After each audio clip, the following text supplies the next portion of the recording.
Welcome to another episode of The New Black. Today we have a very special guest. He is an ASCAP Award winner. He is a two-time Grammy nominee.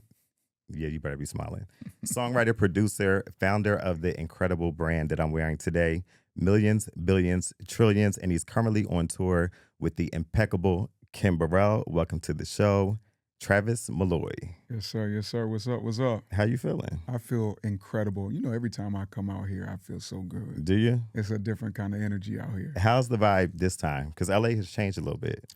You know, I look at it as elevation. LA is the Right. first place I experienced car repossession. Really? Yeah, it was the lowest I've ever been financially. It's like 2013. Right. So to come back from a Mhm. different place and at a Right. different level and still climbing, but you know, just not being where I was, it's to me Right. is symbolic of elevation. Right. It used to scare me. You know how you don't ever want to go back to your lowest place?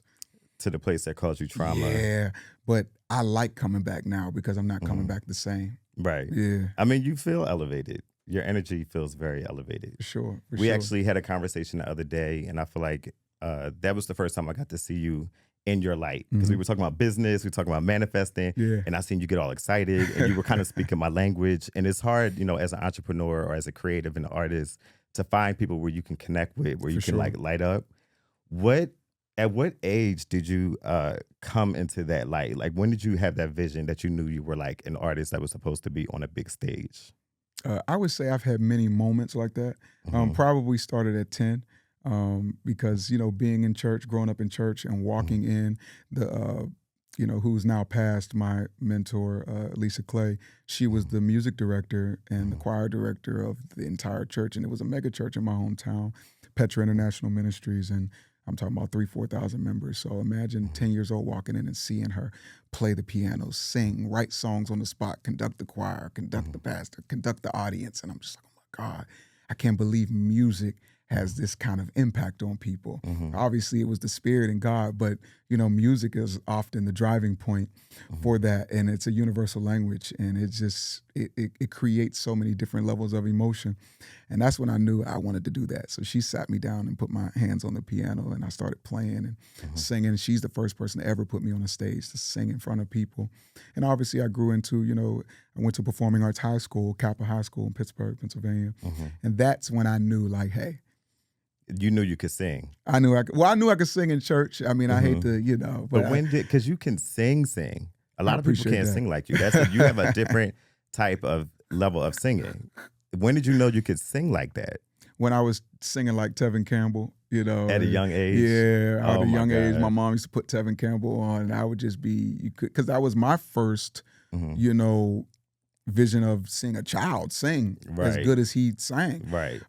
So that's when I knew, and the people around me that I knew were gifted affirmed me, like, hey, you got something. Did you have a lot of support? Definitely. So you were nurtured. Yes, I was nurtured. I don't have the story of not having the support, and Right. mom didn't believe in my mom. It was like, She was going hard for oh her yeah, child. like my baby can sing. My mom took me and bought me my first set of drums, my first little keyboard. When I had gigs at 10 and 11 singing at these different churches, my mom packed my keyboard up and I was up there singing solos around the country. So she was definitely a believer. My family, my brother, my sister, my father, my late father, he was definitely super supportive of my dreams. That's Yeah. amazing. So you write, Yes. you produce. I'm a writer, I'm a producer. You know, I always say this to people, especially when I'm talking about my brand, that God creates situations to force you in the purpose. Right. Because I was just a singer, Right. but I was the singer who was always chasing producers and always chasing people to help me and can you make a beat for me so I can record and get in the studio. I got tired of chasing people, so I taught myself How to make how the to beats. make music. And shout out to one of my brothers here. He's a hometown hero, but he lives here in LA, Tommy Brown, big producer here. He is who really, really helped me refine my production. Right. He's who sat me down and gave me the sound. When Kanye talks about he went to the studio and they gave him the sounds, no, Tommy Brown is the guy who transferred those sounds from his hard drive on the mine. And a lot of producers don't do that. They stingy with their sounds, but he gave me his sounds. He set the Pro Tools up for me. He said, no, the same thing you're doing on that keyboard, I need you to do on this Logic. He's like, it's gonna take it to the next level. So he's one of the first people to sit me down and really, really teach me how to make beats at a high level. And then when I moved to Atlanta, years later, my guy Tilly, he's a big part of the success of what is the production company? The Migos, Quality Control. Right. It's a big part of that. I walked in the studio one day with him and he said, you know how to record yourself? I said, no. So I just know how to make the music, but I need a studio. He said, you're too talented not to know how to record yourself. He sat me down for 2 hours and taught me how to record. It made me a better singer. It made me a better songwriter. It made me a better arranger. And it made me more valuable. I don't have to sit around and wait for people. So, to be successful in this industry, you got to learn how to do more than one thing. Right, correct. Yeah, so that is the circle, but it really it helped me to hone in on who I am as not just a singer, but now a songwriter, a producer. I got pushed into that because I had to learn. So when you get to Atlanta, how old were you? Well, I moved at which time? I've taken many jumps. Okay, when you left, okay, you leave Pittsburgh. So now you're young, you're talented, and you're ready to go. The first time I left Pittsburgh was in 2008. That was early. Yeah. So you were young. Yeah, young. I think it was 20. And you went to Atlanta? I went to Atlanta. Atlanta's a crazy place. It was crazy. And let me tell you. Especially then. Yeah, it was especially then. But even worse than that, as soon as I landed, is the first time the United States got hit with like the recession? The recession. Oh, okay. So it was a tough time. So that was the first time we had ever seen $3 and $4 a gallon for gas. That was the first. Yeah, that was when the market crashed. It was crazy. Right. So what I thought was getting ready to be a turn up, it was just like turn down and go home. Yeah. So I only lasted probably 7-8 months. And I ended up moving back to Pittsburgh. And then, 2010, I moved to New York. I got my first record deal with the legendary Corey Rooney. And I did a production deal with him, and I was in New York for probably 2 years and, did that. And then I ended up going back to Pittsburgh. And then I moved to LA in 2013. Oh, LA. And that's when I met Tommy Brown and all LA the is grits. different. Well, I knew Tommy Brown from Pittsburgh. He was the one who said to come out to LA. Okay. And I came to LA, and that was when, it was just everybody was right. And that's when I met Eric Bellinger and all these great songwriters and who are now my friends today, who are Grammy Award winners. It's so crazy. Victoria Monet, that was, love her. She was, Vicky was dating one of my brother at the time, and and I would stay with them, and Victoria Monet would get up and make me breakfast. Really? Yeah, she'd be like, "Trav, what you want?" I'd be like, "I want waffles and eggs." Right. And Victoria Monet, that's my sister. And now you see her on the Grammy stage winning the Grammy. I cried. We're talking about now 10 years later, watching her going from just writing in that room, trying to get placements, to accepting a Grammy, to now I'm watching my friend accept a Grammy. So that's crazy. That's amazing. So I tell people that all the time. My sister, she used to make me breakfast. You know what I mean? And I'm proud of that because she's always been a humble soul. Yeah. I was in LA. She called her mom like, "Mom, there's a guy named Travis Malloy. He sing gospel. We got to get him at the church." It's like she was always into what I was doing and always so supportive. So to see her be a winner today is crazy. She's a good example of don't stop. Don't stop. Because she's been at it for a very long time. She's been and at look it for at a her long now. Time. Yeah, I'm so excited to, to just see her growth. And there's not, and I say this to affirm other people, but there's not a jealous bone in my body when it comes to seeing my friends win.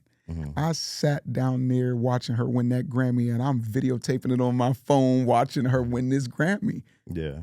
I could tell you get excited over things like that. Excited about people You light who up win. when you see people winning. Oh my goodness. It gives you energy. Yeah.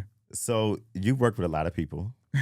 You worked with Tank, right? Yeah. Missy. Yeah. Ray J. Yeah. Monica. Yeah. How do you get in the studio with Monica? You know what? That's a great story. So I've been working with Missy for, I'll say, about 6 months. And Missy's very private. I just want y'all to know, you ain't gonna never know what Missy's doing. Missy is a true alien. The stuff that you see on that stage, she really is an alien. You ain't gonna know what's happening until it's happening. So you can't tell us if she's giving us another album. I can't tell you that. But what I can tell you is this. You never know what's gonna happen in the studio. You don't even know what you're coming to the studio for. You get a call, and and you say, "Hey, Missy said get to the studio." That's how it So starts. Missy calls you down to the studio. Missy, get you to the studio. And you dropped everything. At that and went to time, it was her studio. assistant. Okay. Called me and said, "Hey, Missy said get to the studio." Okay. And then you get to the studio. And I'm like, "What's going on?" She'd be like, "Yeah, you know how Missy is, just get here." I'm like, "Okay." So I get to the studio and I walk in. And this, of course, is after a few times of working with Missy. And I walk in and she's like, "Travis, I need you. I need you to help her and get her to sing what I'm trying to get her to sing." And I look over and it's Monica. What? And I couldn't believe it. Really? I couldn't believe it. And so I you was vocal produced Monica. I vocal produced Monica. Wow. And so the songs are typically always written, you know, because Missy writes them and produces them. But she brings me in to be the vocal coach, to add the sauce, to come up with the runs and push the singers, do what I do. And I believe I'm an expert at that. You are. I pull the best out of people. I believe even that. when they're already the best, I pull even better out of them. And you know, and it's so funny because I was able to get Mo to do what Missy couldn't get her to do. And I remember Mo looked at Missy and said, "I see why you called him." What? Yeah. It's just, you know, it's a different kind of communication that you have to have with people. And I think Missy respects that about me, that she can call me, and that's how I was able to, you know, work on The Color Purple. So you worked on the soundtrack. The soundtrack. Wow. Now I got to go back and listen to it. Yeah, because the same thing happened. I'm in Target. Missy, get to the studio. I get to the studio. What's going on? I just get here. I walk in and it's Holly Bailey. What? Sitting there. I love her. Pregnant. What? At the time, she was pregnant. What is it like in these studio sessions? And you know what? What it's like is it's fun. You know, Missy's a church girl, so she's a cut up. So when we get in, we have that energy and that chemistry where as soon as we see each other, we start laughing. We ain't made a joke yet, and we just start laughing. And, you know, we talk, we laugh, we kind of just converse. We eat, we order food, beautiful studio. And then she says, "All right, Trav, get to work." What? And I sit in front of the board, and a lot of times I've never heard the music. So you're just walking in blindly. I'm walking in blindly. Just gotta tap in. Yeah, most times, actually not sometimes, all the time. It's not like she sends me the music. It's get here and vocal produce what I wrote. Is it better to work that way? Do you like working that way? Or would you prefer to have the music? I will say this. I don't want to say what I like. I will say is that I've made it happen. You've made it happen. I've made it happen. Right. And yeah, I made it happen. When I get there, they press play and it's like, okay, here we go. Well, they trust you. Yeah, they trust me. And I hone in on that. That's what it is. I'm grateful that somebody at her level trusts me to not hear the music, to bring me Walk in and and to they vocal know produce. you're bringing what you bring. So it's a blessing. So it was a blessing working with Holly Bailey. She's a sweet, sweet, sweet girl. And she can really, really sing. And she did everything that I asked her to do. If I came up with anything that was intricate, she'd be like, "Oh, I can't do that." I'm like, "Yes, you can." And we would break it down and she would kill it. Who's your dream artist to work with? Woo. Honestly. Please tell me. I'm so excited for this answer. I got a few. You got to give me top one. Top one? Top Please, one. why are you doing that to me? Because we applying pressure. You applying pressure. Top one. Okay, I'm gonna give you my top one, but then you gotta let me add 2 honorable mentions. Okay, that's fine. My top one is Mary J. Blige. Really? Okay, that's different. Yeah. Okay, and then tell me why. Tell me why. Mary J. Blige is the soundtrack to my life. We're talking about a woman who reigned through my entire childhood. Right. And I'm not talking about just reigning because she's famous. We're talking about great music. Right. Great songs, great produced, written songs that carried us through for the last 25 years. Right. And it's just something special about her that I love. I know she gets a hard time from, you know, people who really, really sing and, you know, especially coming from church with some of the greatest singers in the world. But it's so much bigger than that for me sometimes. Sometimes it's about the grit. I love the grit of Mary. I love the imperfections of Mary. Right. I love, you know, sometimes, you know, when my god sister works with me, Coach Vaughn, and she used to tell me, when I was looking for something that I couldn't find, she used to Mhm. always say, perfection doesn't exist.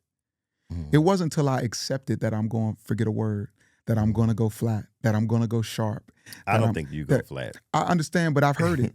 I'm Mhm. me, so I'm honest about me. Yeah, no, I I've understand. experienced it. I'm a human being. Right, right. And it's gonna happen. Yeah. I've worked with some of the greatest singers of all time, and I've heard And it happens. it's happened. So Mary, and the reason why I said it's different is because she does get like some backlash from singers that want her to be pitch perfect all Yeah, the time, yeah. but she has so much emotion. And see, We're listening to the way she makes us yeah, feel. and so for me, music is about a feeling. Right. I've heard some of the greatest singers in the world sing in front of me, and I not feel nothing. Me too. You know what I'm saying? Lots of 'em. So I like a little bit of both. I love when Mary start going hoarse, when she's screaming and go flat, and then she get back on, and then I like all that. Yeah. I love the drama. Yeah, I me love too. it because it tells a story.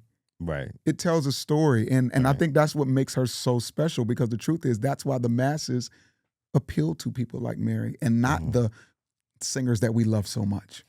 Okay, so tell us your other two, and then we're going to play a game because this is going to get Okay. interesting. Jamie Foxx. Oh yeah. Okay. I say Jamie Foxx. Jamie Foxx and Chris Brown. really. Okay, I'm gonna add somebody to this list. We're gonna play a game, Okay. right? So we can get into the mind Yeah.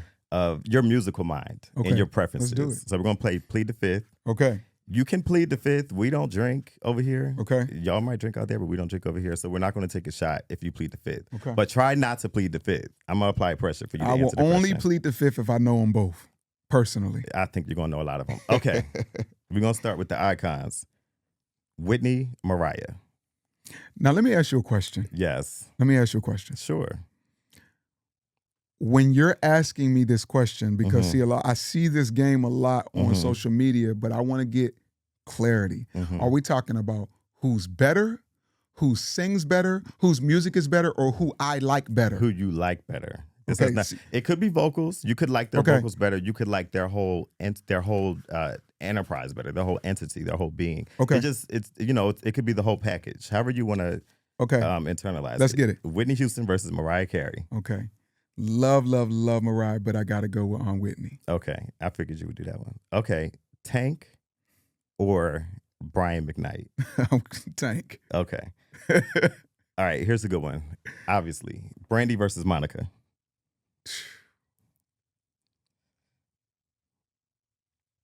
I'm gonna say I love Brandy, but I got to go with Mo. You love Brandy, but you got to go with Mo. You love Brandy's voice? Or you love, what is it? She's been impactful as well, but I'm Okay. going with Mo. Okay. I think that, I just got to go with Mo. Okay. All right. Prince or Michael Jackson? Michael Jackson. Really? Okay. Yeah, Okay. for sure. Let's do a producer. Rodney Jerkins versus Babyface. Rodney Jerkins is one of my favorite producers of all time. God. This is a hard one. This is super hard. You could do it. Okay, so I'm going to answer it. Uh-huh. And some of my answers are based on who impacted me the most. Right, It's not right. always about who's better. Right. I got to go with Rodney. Okay. But who's better? I think that's relative. Okay. They All don't right. do the same thing. That's true. Okay. Kiki Wyatt, Leandria Johnson. I had to do it. I'm pleading the fifth. What? Sorry. Okay. See, that's what you get. All right. Okay. That means I'm close to both of them, and I love both of them. Okay. They're both my sister. I can't do that. I love Yeah. them both, and they're both the best. Okay. Beyonce, Jasmine Sullivan. Are we talking about singing? We talking about everything. I know. Isn't it funny that I keep getting I know. clarity? You the one that said the Because you're making me rules. nervous. You said the. I'm actually nervous asking the questions. Okay. But I want to know why. What are you asking me? I'm Who's a better asking you- singer, No. or who I like It's better? however you want to interpret it. Who you like, who you think sings better. It could be a full package. It's just whoever you resonate with the most. It could be I that. like that. Okay. Let's do that. Okay. Because we ain't gonna just judge vocals. that Yeah, can get because a I little don't want to. tricky. Yeah, because that's so relative to me, and I'm past that. Yeah. Who did you just ask me about? Beyonce, Jasmine Sullivan. Mm. It's hard. I know you're gonna hate this, but I'm gonna plead the fifth. What? So you know Beyonce and Jasmine Sullivan? Well, it's not that I know them. Right. I like Jasmine Sullivan's voice I mean, it's impeccable. better, but Beyonce's music has been more impactful in my life. Mm. And Well, earlier you said impact with Rodney Jerkins. right, So you could have said Beyonce. so the truth, yeah, you're we're right. going off That's of why I'd impact. rather just plead the fifth because All it's right. different. Okay. Timbaland, Pharrell. I'm going with Timbo. Me too. All right. And I'm going to add Chris Brown and Usher. Okay, I'm gonna go with Usher. Usher. But you want to work with Chris Brown. Yeah, How about working with Usher? I would love to work with Usher. Usher's Okay. just been the most impactful, Got you. you know, all my life. Got you. Okay. So, all right, Is moving that on all from you that. got? That's Is that all I you got. That's all I got. You scared? That's all I Oh, got. that's all you got? I mean, Okay. unless you got some. No, I just asked and I didn't know you had more. No, that's all I got. Okay. Okay, I want to talk about this brand. Okay. You brought me a t-shirt. First of all, this brand, I've seen it. Before I met you, I've seen the brand. Wow. I've seen it on celebrities. I've seen it everywhere. Wow. It is explosive. It feels like when I see it, it resonates, it invokes a feeling in me. So I know that there was a lot of intention behind it. What is millions, billions, trillions to you? Millions, billions, trillions is symbolic of elevation, of going to the next level, of unlimited blessings, of just all things forever. And it is also a bulletin of inspiration to keep climbing, because most people only reach billionaire status. But I added an extra word to even push billionaires. So it's not just about currency, but it speaks to consciousness and the way you think about yourself. Scripture says, as a man thinketh, so is he. Whatever you think about yourself is what you will manifest. And so I felt like I was able to manifest. I've been able to manifest a lot of the people that I get random calls from, random messages from. A lot of the people that I've worked with, I've manifested this stuff. And I felt like if I could manifest that, I could manifest millions, billions, trillions. That's true. So during the pandemic, when everybody was trying to figure it out, I said, let me put 3 words of inspiration on the shirt and see what happens. And it changed my life. It took off. Yeah, and I don't just necessarily mean financially. It changed the way I even think about myself. Because when God gives you something, he's giving you something for you too. So it wasn't just for inspiration for the world. It was inspiration for me to believe again. When I put this shirt on, I feel like I can do anything. I feel like I can do anything. I feel like I'm going to meet the person that's going to invest in my next opportunity. I feel like I'm going to run into my next opportunity when I wear this shirt. I don't even like going to the bank without wearing this. I don't even like going to the airport without wearing this brand. So that's what it speaks to. And what I love, it's unlimited. It's whatever it means to you. Right. It may not mean money to you. It may mean millions, billions, trillions of blessings. Right. You know what I'm saying? But it will always provoke next level. Right. It will always provoke. You have an album called The Manifestation. Yeah. Did that come out around the same time? That came out after. It came out after, but did that inspire? It inspired it. Millions, billions, trillions inspired that project, The Manifestation. Because manifesting, a lot of people talk about manifesting online. Yeah. It's everywhere. Yeah. But I feel like there are certain people that truly align with their purpose and actually manifest. Yeah. But there's like all these little classes of like how to manifest. But how do you actually manifest the things that like come into fruition in your life? Well, first you got to get free from religion. Religion. If you're from where I'm from. Okay. To be able to manifest. Because a lot of times, coming from church, when you start talking about manifestation, people start thinking that it's like spooky and witchcraft and all kind of stuff. They but make you feel bad about it. Yeah, but it's really not. I mean, literally, we talk in church and say, let the weak, listen to the words. It says, let the weak say, I am strong. Let the poor say, I am rich. We've been singing that in church all my life. Right. You're literally manifesting what you want, not what you are. Right. That's why it says, let the weak say, I'm strong. Let the poor say, I'm rich. This says, as a man thinketh, so is he. Right. These are manifestation scriptures. So you just have to be careful with it, because sometimes you start trying to manifest things. You can manifest demonic forces. You can manifest negativity, but it's all about what your foundation is. And my foundation is the Lord, you know? Yeah, yeah. So for me, when I'm manifesting things, it's positivity. It's about things that I believe the Lord is going to back me on. You know what I'm saying? So for me, there are different levels of manifestation. I think my level is, I can give you some simple practical things. Every time I'm in LA, I make somebody drive me through Bel Air. Right. That's manifestation for me. Yeah. Because I know if you drive through an area, you start to connect with the energy. And I know that I'm going to own a home in Bel Air or Beverly Hills. That's a desire of mine. So I drive through the city. Right. I remember when I first moved to Atlanta, one of my biggest dreams was to drive a Range Rover.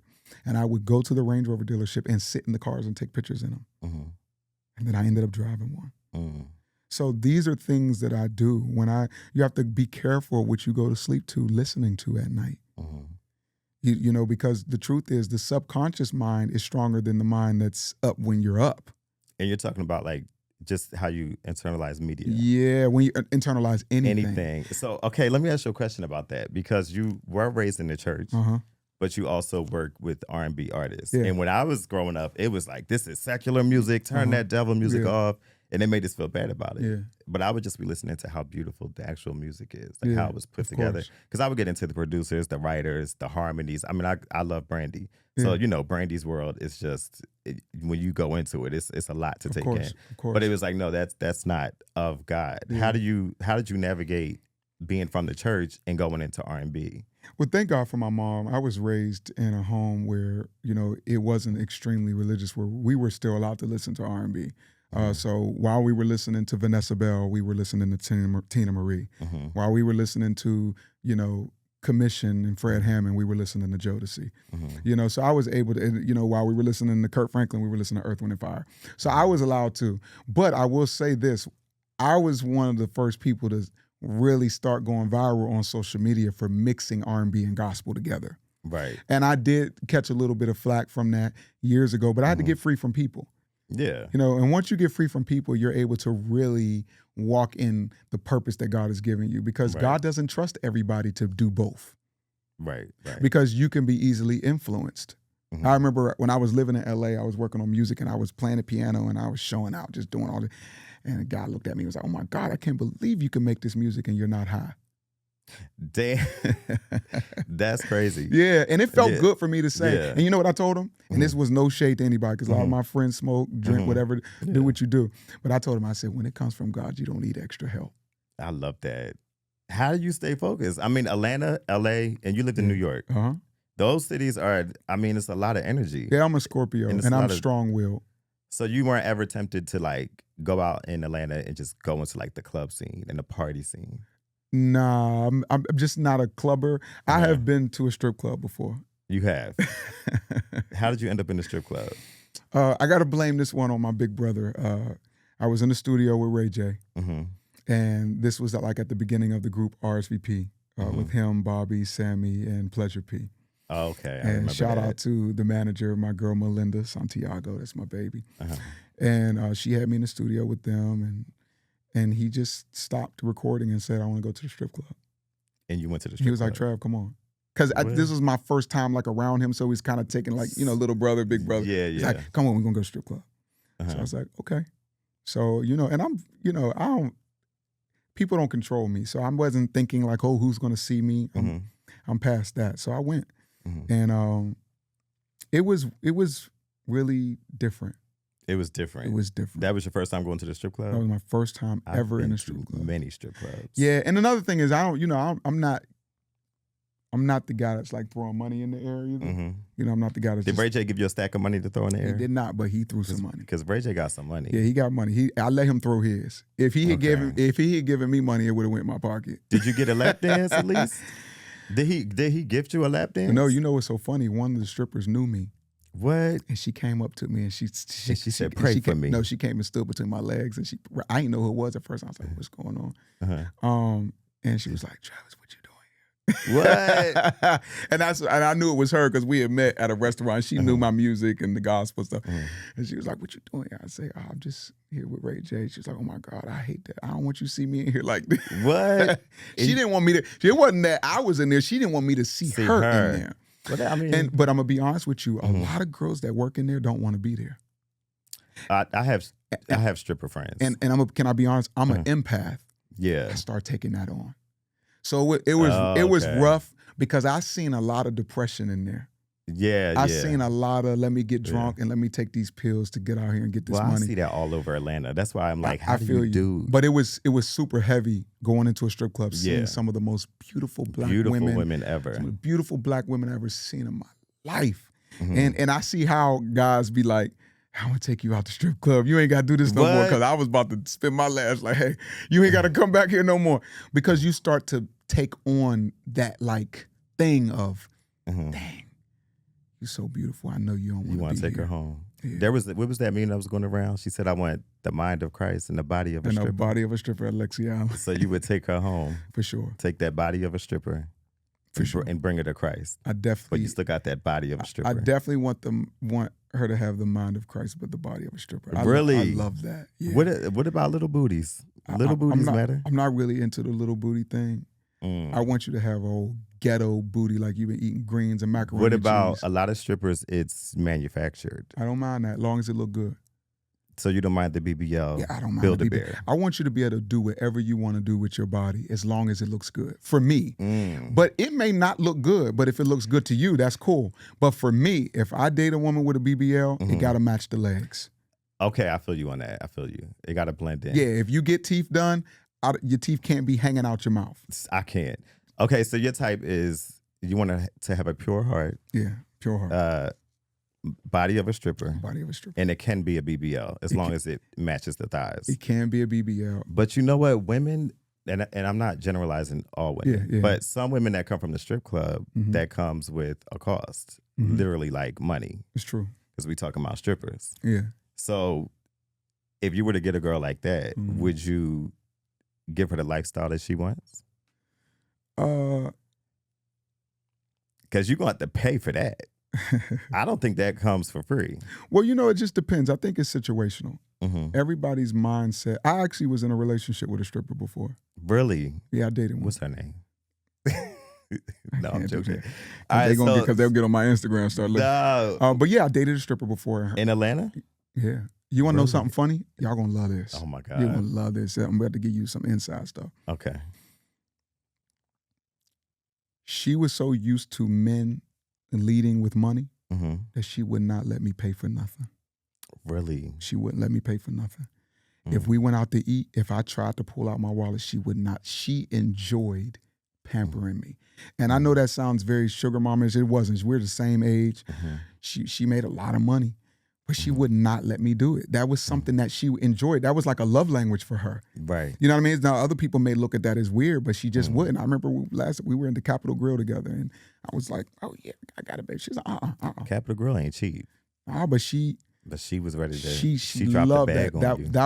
That was a thing for her, and I enjoyed it. And it wasn't that I enjoyed it because I was getting something from somebody.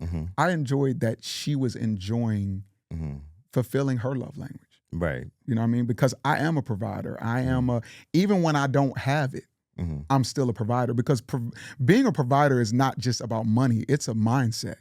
I was a provider when I was broke. Right. Because I know how to provide what I'm able to give. Right. But I don't like to get into the whole 50-50 thing, because I think you should do what works for the relationship that you're in. If you're in a relationship and you all are going 50-50 because that works for you all, who am I to emasculate that man? Right. We already deal with... Because now they're saying 80-20, 90-10, 100-0. No, this is the thing. If you're in a relationship, you're both giving 100%. That's what it should be. Right. So thinking about money, you know what I mean? How many black men, number one, are in the top 2%? Not many. Exactly. So when you think about, I think they said the statistic is like a single home family maybe makes 70,000 a year. Yeah. So you think, I mean, how much is that a month?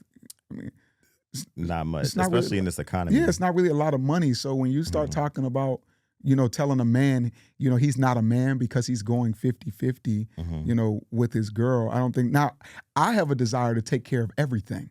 Right. But if I'm not able to, I don't want to be emasculated by a woman who's dating a rich rapper and telling me I'm not a man because I'm going 50-50 with my girl at this moment. See, because when you lead with money, if money goes away, what do I have to lead you with? Right. You know what I mean? So you gotta look at it at like that. You know what I mean? I Mhm. want a boss. I don't want nobody just want to be at home being pretty. Mhm. I want to date somebody who, even if she doesn't have to work, has a Mhm. desire to build some kind of legacy. Mhm. Like, oh, babe, you know, So staying at home, taking care of the kids, cooking dinner, making sure that the place is yeah. smelling good, looking good, cleaning up. That's not your idea of a partner for you. You know what? I don't mind both. Right. And you can have both. You can have Yeah, whatever you want. I desire to have both. I desire to have a partner who wants to, you know, take care of the kids and Mhm. wants to cook occasionally if she has to, Mhm. depending on how rich I am, you know, or how Mhm. wealthy I am. Right. We got chefs, Because you can have the chef. It You just can have, depends. yeah, you can have nannies. That's why everything is situational. Yeah. Because you can have a desire to cook Mhm. for me until we got a chef cooking for us 3 times a day. Right. You know what I'm saying? So it just depends. But I will Mhm. say this: if I do have a housewife, Mhm. I do want her to say, you know, babe, I love the fact that I don't have to work, but I definitely want to I want to start a foundation for kids. Right. You know what I mean? Let's help somebody, and I can run it. I'll be the CEO of it. So Mhm. that turns me on. Yeah. It turns me on even when you don't have to do it, but you want to do it. Yeah. Yeah. I like that. I like that. So, okay, you're running this business by yourself. I wouldn't say by myself, but I am the face of it. You're the face of Yeah, it. I'm the But you face. do. I mean, I can see the way you move around. Yeah. You have a lot of energy. Yeah. You're like, I mean, I'm sure there's a team. Yeah. But you still, it's almost like a one man show. It like you is. take on a lot. From that perspective, yes. Yeah. Yes. And it's because I'm the hustler. Mm-hmm. I'm the go-getter. Mm-hmm. If you tell me there's an opportunity in Arizona tonight, I'm going. Where do you see yourself in like the next year or two? What's next? Because right now you're on tour with Kim Burrell. Mm-hmm. The tour it wraps up in like a couple of weeks, About a right? week. Yep. How first? Let me rewind because we're talking about Kim Burrell. Mm-hmm. How did you meet Kim Burrell? Oh, just traveling. I met her at one of the conventions Mhm. years ago. No, Kim Burrell was brought to my city Mhm. when I was 16 years old, Mhm. and I opened up for her. That was my first Mm. time meeting her. And What did she say when you opened up for her? I remember I was 16. I don't What? remember. I don't remember the conversation. I don't even Mhm. think there was a conversation. I think she just met me as like, hey, this is little Mhm. Travis. You know, it's like, Mhm. hey, nice to meet you. But years later, she met me as Travis Malloy, the artist, Travis Malloy, the producer. Mhm. And we built a friendship. I think that's important, is Mhm. building friendships with people before you just go into business. Well, I'm not saying Mhm. everybody. You ain't gonna be friends with everybody you Yeah, work that with. sometimes it's just But I business. will say that you get the best out of a person when you establish some level of camaraderie and friendship with a person. Mhm. And when you get to know a person, the music is even better when you know somebody. Mhm. I heard years ago that Babyface liked to go out to eat and talk with you and have conversations before he writes a song for you. Right. So that's pretty much what we did. We kind of Mhm. courted each other in friendship Mhm. before we worked on a song together, before we toured together. Mhm. And it makes our chemistry even better, Mhm. you know, because it's not contrived. You know what I mean? We've had disagreements, strong disagreements, Mhm. but we also had strong makeups like, hey, I got you and you got me. And we in this together because I'm your Mhm. friend and I believe in you and I love you. I seen a video of you two. You were singing, and the way she responds to the way you sing, it's like I've actually never seen her do that. It's, you know, Like I see it on camera. She's so excited to see you It's- sing. Like it's- she loves your voice. She respects what you do. It's crazy. And we don't get to see her. I'm so, when I do that a tell you, lot. I'm so honored. I never get used to it. So a lot of Yeah. times you could be friends with a legend or the greatest singer of all time and get common. Yeah. You know, we're common on a level of we joke and we laugh, but I am Mhm. not too common to respect and understand Mhm. that when I'm singing, this lady is egging me on like I'm the greatest thing that ever happened. And it Mhm. makes me feel so good to know that somebody with that level of gifting Mhm. supports me the way she does, you know. So it's incredible, and I take chances. I mess up in front of her. I go flat in front of her. I crack in front of What her. did she say? I do. She say nothing. Keep going. She's Kill one it. of the best. You killing it. You killing it. Really? Yep. I love that. Because when she eggs me on, even if she hears an imperfection, because she knows we're not perfect. Right. You know what I'm saying? Right. So when you understand you're a human being, you're gonna make mistakes. But when you're in your isness, as she says, Mhm. it still feels good. I love It that. still feels good, even when you hear a mistake. Because when you're in your thing, Mhm. you know what I mean? I don't get caught up because imagine if we got caught up every time we made a mistake. Yeah, we would never move We forward. never move forward. Imagine if Yeah. I'm singing and I make a mistake and then I bomb the rest of the thing. No, you got to keep going. Yeah. You know what I'm saying? So to look at her and she's like, let's get it. She loves you. You killing it. Do you just call her like, hey, Miss Burrell, I don't know what you call her, Kim. Mm-hmm. Can we go on tour? Like starting next week? Like, how did you get on a tour with Kim Burrell? We're so connected that I didn't even have to say it. Really? Yeah. I know exactly what you're talking about. Yeah, we were doing a show in Nashville. Mm-hmm. And I was like, I got to do this on the road. Mm-hmm. And I looked at her Mm-hmm. and she was like, what you getting ready to pull me into? That's how it happened. Really? It wasn't never a conversation. It was, I need to come to the show. it was let's get it. You got to come. Tomorrow, right? Tomorrow. I'm pulling up. It's going to be incredible. I don't want to miss it. You can't, because you just never know who's going to be there and what's going to happen. I have songs that I plan to teach, Mm-hmm. but you never know how those songs are going to turn. So is it set up for, because what I'm seeing is it's like there's singers in the audience. It's singers and spectators, but it's a little both. But y'all are singing together. Yeah, but we're singing together. I know that it's just like musical overload. So some people are professional, some people aren't. I'm we just not compound them professional. together. I am not a professional singer. So we're just gonna have to sit you on the side. I'm gonna just sit on the side and spectate, not open up my mouth to sing anything. That's so funny. That's I'm so serious because my pitch is not not on point. We're gonna help you. I'm a businessman though, which is why we need to do some business together. We already started. We already started. I think we had that same thing that you said with Kim, where there was like a communication that just happened, and it started scaring me. That's why I asked you so many questions. Because I felt it. I felt it too. But I was like, you ain't gotta ask me no questions. Yeah, I felt it. Yeah. But this is how it happens for me. Mm-hmm. It's always organic. Mm-hmm. It's not me sending an email to somebody to work for me or work with me. It's always me meeting somebody like you to say, I see what you need, and I can add value to what you have. The first time that we had that conversation about business, I felt that there was something here for you. You coming to LA, there was something. It was just a feeling that came over me, like him coming here. There's something that's going to manifest that you might not have even thought of, but I just felt like there was something very valuable for you here, and then us working together in the future. I seen that.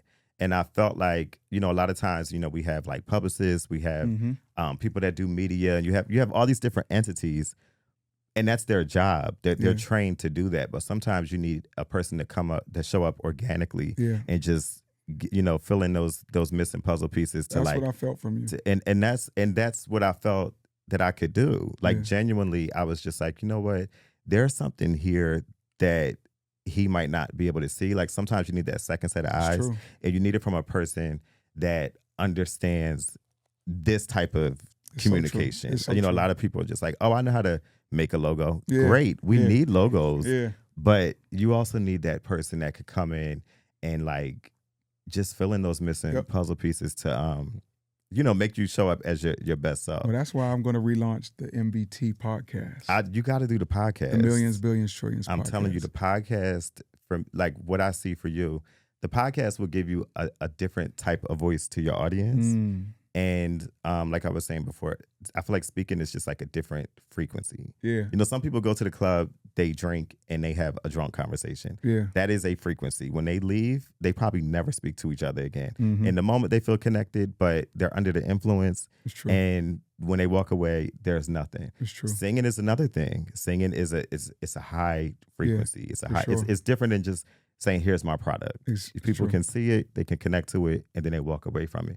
But when you speak and use your voice, it's another level of connection to people. And I'm excited to see you speak to people the way that, we spoken on the phone. And that's why it's so important. And I tell people, you really have to trust God with your life.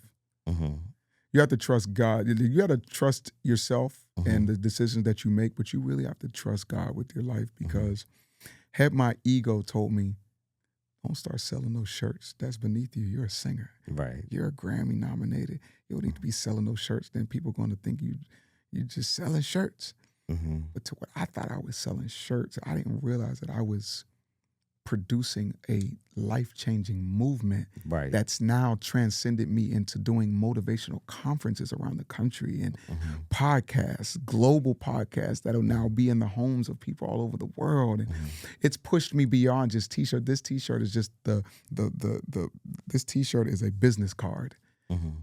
too. I need this on the wallet. See, that's what I'm saying. We doing It gotta wallets. get We on the doing wallet. we doing sheets. We doing pillowcases. I want to lay on that.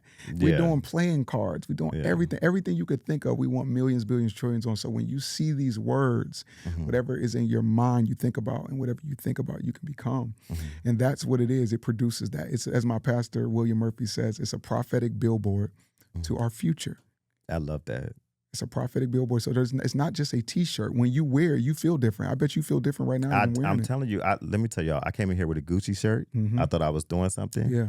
This makes me feel better. Wow. And I'm glad you came in with the shirt. Because at first I was like, I don't know, the direction. Yeah. We're just like building a rapport with each other. And then, we sit down and we start talking. I'm just like, I got my Gucci shirt on. Yeah. I do like my designers. But when you came in with the shirt and I switched it out, I just felt. But that's not the first time I heard that. I felt more connected to you and your brand and your world. Wow. And it gave me like a boost of confidence. Let me tell I you ain't need that something. Gucci shirt. Let me tell you something. But I love my Gucci shirt, but I ain't need it. Shout out to Missy. Missy probably has over 500 of my hoodies and shirts. Really? Yeah, she gets new ones every month.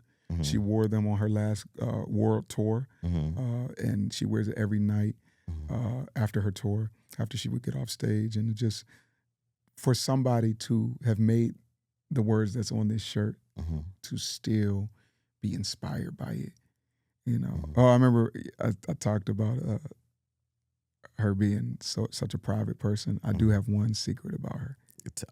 It's an exclusive. Go ahead. This is Missy Elliott exclusive. Okay. New Missy. I hope she don't get mad. Missy smells so good. Really? Listen to me. I don't think I've ever smelled anybody that smells as good as Missy. Are you serious? I don't know what it is. I don't know if it's just soap, perfume. I don't know if it's a combination. She literally smells like the Holy Ghost. Are you serious? What does the Holy Ghost smell like? I don't know. I want to smell that. She smells like these clouds. You see these clouds up here? She smells like glory. I don't know. Are you serious? I want to meet Missy. I'm telling you, when you hug, you're going to just start speaking in tongues and fall into the presence of the Lord because that's how good she smells. So that's a Missy exclusive for those of you that have never met her and may never meet her. She smells. She needs to drop a fragrance. See, I didn't want to say she needs smells to bottle up that smell. I don't want to say she smells like money. But ain't nothing wrong with smelling like money. She smells like money. She smells like success. She smells like success. She smells like the glory of the Lord. I love that. God came and put his hand through the cloud and just sprayed her. What? I can't. That's a Missy Elliott exclusive. And this could actually be on a fragrance bottle too. Exactly. What would that smell like? The ideas are endless. The verticals. They're endless. My big brother Pierre Medor, shout out to the legendary producer, songwriter Pierre Medor. He always tells me the MBT verticals are endless. Wait, so have you thought about a fragrance? We thought about it all. There's nothing we could sit here and say that me and Coach Vaughn have not come up with. All right, we're just pacing ourselves to get to these verticals. But if you think about because we want to do a champagne. What? Yeah, we want to do an MBT water. Because everything speaks to elegance and elevation and wealth. All right, when are we doing the fragrance? I'm going to help you do the fragrance. Okay, let's do it. Because that's my world. I'm ready. Are you serious? Yeah, let's do it. All right, but first we got to do this podcast. Yeah. When are we starting the podcast? This week. This week? Yeah. In the middle of the tour? Yeah, we're going to start it. I'm just saying we're going to start putting No, I need you to get on the microphone. I'm ready. ASAP. I brought the producer, I brought the videographer with me today. And just to inspire him to go to the next level with me. Shout out to my brother Aaron Thomas, writer, producer extraordinaire. We're going to take things to the next level. And with you producing this with me, it's going to be incredible. I'm telling you. I'm excited. Yeah, because you represent elevation. You represent wealth. Even the quality of what I'm sitting in right now shows me what minds can be. I love that. Thank you. I appreciate that. And another thing, I appreciate you just being here. Thank you. Because first of all, this is like episode, I don't know when this is going to air, but it's either 2 or 3. And you're a part of the journey, like it growing. Sometimes people want to show up when it's done, when it's lit. You choosing to come here in the midst of it growing and just starting, like speaks to your character. I'm excited about that and to be a part of the journey in the beginning because I know what it's like to need somebody to be a part of my journey. and you're a part of this journey. As much as I've accomplished in this industry, you saying, "Hey, let's do this podcast." I'm locked in. It's selfless. I'm You could have kept in. your Gucci on. So Yeah. you putting my brand on shows me your heart and shows me, that you were raised by some good people. I was raised by some amazing people. And you from the East back Coast like in me, so it's New just Jersey. different over there. It's different over there. It's different. I'm from Jersey. That's why we're no tolerance when we come out to LA. Yeah, we don't play. We was raised LA different. is like, everything is a little flaky. You don't know if it's right, if they lying to you. We show up, we say it, and we mean and it. we do it, and we stick to it. And that's why when you had called me earlier and you were asking me the questions about, the things that I was talking about, what I wanted to do, help you with, it almost seemed like I could tell that you've met a lot of people that weren't 100% honest about what they said. Yeah. And I'm sure in and business, I have to. Can I be honest? And I know we may be going over, but I got to say this. say it. I got to protect my mental health. A lot of the sadness and discouragement and rejection that I decided to face, I'll say decided, because everything we deal with is a decision, right? Was triggered by letdowns, by disappointment in people and the promises that they made and didn't keep. So when people tell me things, I hold them accountable to it. Good. That's good. Yeah. That's another version of setting a boundary, holding them accountable. Yeah, because I'm like, if you can't do what you say, don't even tell me.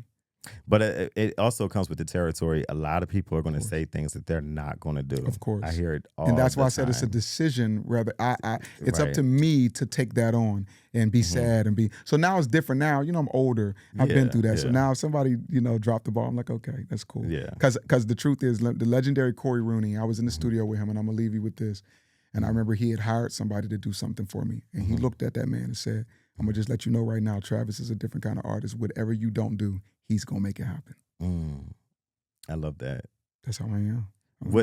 So what's next for Travis Malloy? Everything is next. Everything is Everything. next. More My music? life, there are multiple verticals to my life. I'm working on a new album right now. I'm working on 2 albums. I'm working on the choir album. I'm working on the solo album. I'm privately working on the children's lullaby album that I've been sitting on for 10 years. Really? Yeah, that's pretty much done, but just putting the final touches to that. I'm working on my first book, The Manifestation Manual. So you're going to teach us how to manifest? Yeah. What I'm going to do, I'm not going to teach you how to manifest. I'm going to teach you what I did and see if it works for you. I love that.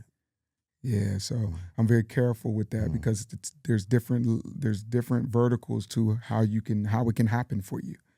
You know what I mean? To some people, it could have came to them in Pittsburgh. For me, I had to move to Atlanta. To some people, it could come for them in California, or in Texas. But for me, I had to get to LA. Can we manifest being tri-coastal?